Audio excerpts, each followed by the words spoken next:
क्या आप जानते हैं कि गलत धान की किस्म चुनने से आपको प्रति हेक्टेयर 3000 किलोग्राम तक का भारी नुकसान हो सकता है? ये सिर्फ एक अनुमान नहीं, बल्कि सच्चाई है। सही चुनाव न करने से आपकी मेहनत, पानी और खाद सब बेकार जा सकती है।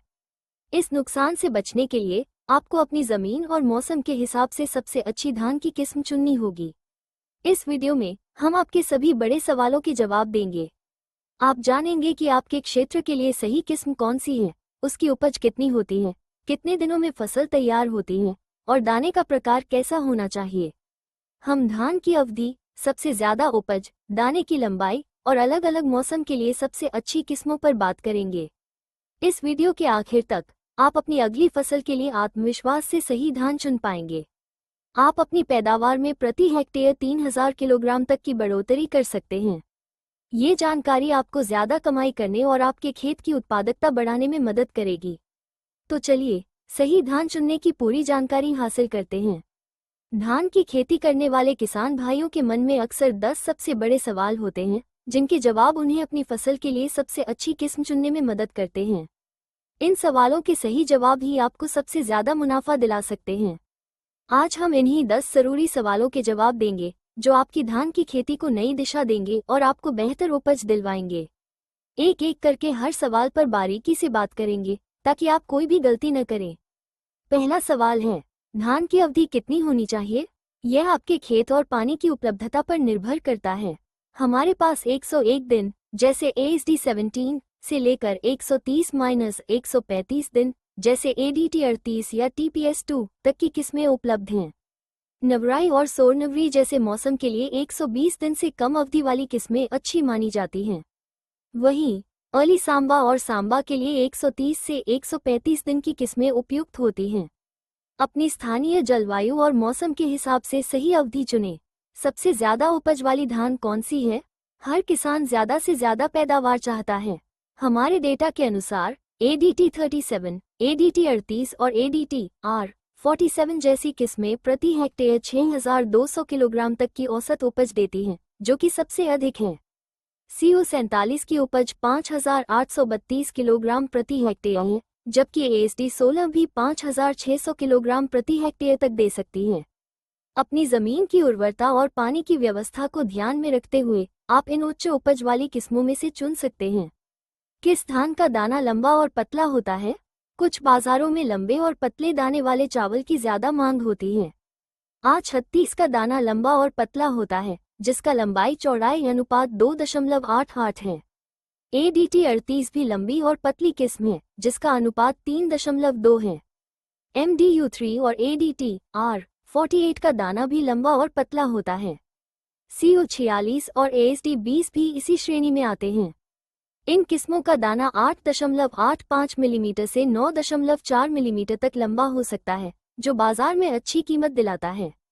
नवराई मौसम के लिए कौन सी किस्म उपयुक्त है? नवराई मौसम, जो दिसंबर जनवरी में बुवाई के लिए होता है, उसमें 120 दिन से कम अवधि वाली किस्में बेहतर मानी जाती हैं। तिरुवन्नूर, वेलोर, तिरुवन्नामलाई, कुडालोर, विल्लुपुरम और मदुरई जैसे जिलों के लिए ये किस्में सही हैं। इन कम अवधि वाली किस्मों से खेत जल्दी खाली हो जाता है, जिससे आप अगली फसल की तैयारी समय पर कर पाते हैं। कम समय में तैयार होने वाली किस्में पानी की कमी वाले क्षेत्रों के लिए भी आदर्श होती हैं। सांबा मौसम में कौन सा धान लगाना चाहिए? सांबा मौसम, जो जुलाई अगस्त में शुरू होता है, उसमें 130 से 135 दिन की अवधि वाली किस्में सबसे अच्छी होती हैं। सभी जिलों में इस मौसम में धान की खेती होती है। अर्ली सांबा के लिए भी 130 से 135 दिन की किस्में उपयुक्त हैं, खासकर तिरुवल्लुर, वेलोर, तिरुवन्नामलाई, सलम और कडलो जैसे जिलों में। इन किस्मों को पर्याप्त समय मिलता है और वे अच्छी उपज देती हैं। सूखी जमीन के लिए कौन सी धान की किस्में अच्छी हैं? अगर आपके पास बारिश पर निर्भर या कम पानी वाली जमीन है, तो आपको सूखी जमीन के लिए उपयुक्त किस्में चुननी चाहिए। रामनाद और चेंगलपेट जैसे कुछ हिस्सों में कुरुविकलन, कुरुविकलान और पुट्टू राइस जैसी स्थानीय किस्में सूखी जमीन पर उगाई जाती हैं। ये किस्में कम पानी में भी ठीक ठाक उपज दे सकती हैं। वैज्ञानिकों द्वारा ऐसी और किस्में विकसित करने के प्रयास किए जा रहे हैं। गहरे पानी वाले खेतों के लिए कौन सी किस्में हैं? कुछ क्षेत्रों में, जैसे कि कावेरी डेल्टा के निचले हिस्से में, खेत में पानी की गहराई ज्यादा होती है। ऐसे खेतों के लिए खास गहरे पानी वाली धान की किस्में चाहिए होती हैं।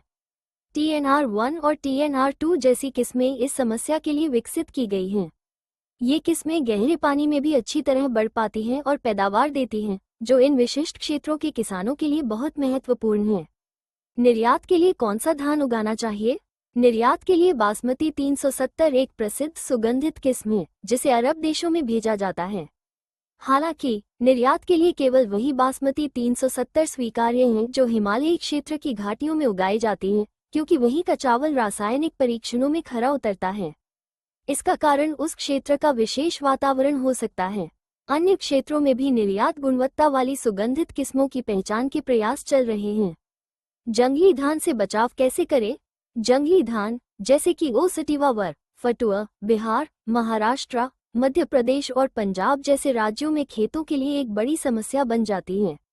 इससे बचने के लिए हमें ऐसी धान की किस्में चाहिए जिनमें जंगली धान से अलग पहचान करने के लिए खास मार्कर हों। बैंगनी रंग का तना एक ऐसा मार्कर है जो खेती वाले धान को जंगली धान से आसानी से अलग पहचानने में मदद करता है। 70 दिन में पकने वाली धान कौन सी है? कुछ किसान 2 फसलों के बीच कम समय वाली धान की किस्म लगाना चाहते हैं। उदाहरण के लिए हल्दी की 2 फसलों के बीच में। इसके लिए सतारी स्टरी एक बहुत ही उपयोगी किस्म है जो केवल 70 दिनों में तैयार हो जाती है। ये बहुत ही कम अवधि वाली किस्म है जो किसानों को अपने खेत का अधिकतम उपयोग करने और एक ही साल में ज्यादा फसलें लेने में मदद करती है। अपनी जमीन और मौसम के हिसाब से सही धान की किस्म चुनना आपकी फसल की सफलता की कुंजी है। सही किस्म का चुनाव न केवल आपकी उपज बढ़ाता है, बल्कि आपकी मेहनत और संसाधनों का भी सही उपयोग करता है। इसलिए इन सभी बातों का ध्यान रखकर अपनी अगली फसल के लिए सबसे अच्छी किस्म चुनें। ज्यादा कमाई करें और खेती में आगे बढ़ें। वीडियो को लाइक करें, शेयर करें और एग्रीप्लस चैनल को सब्सक्राइब करना न भूलें।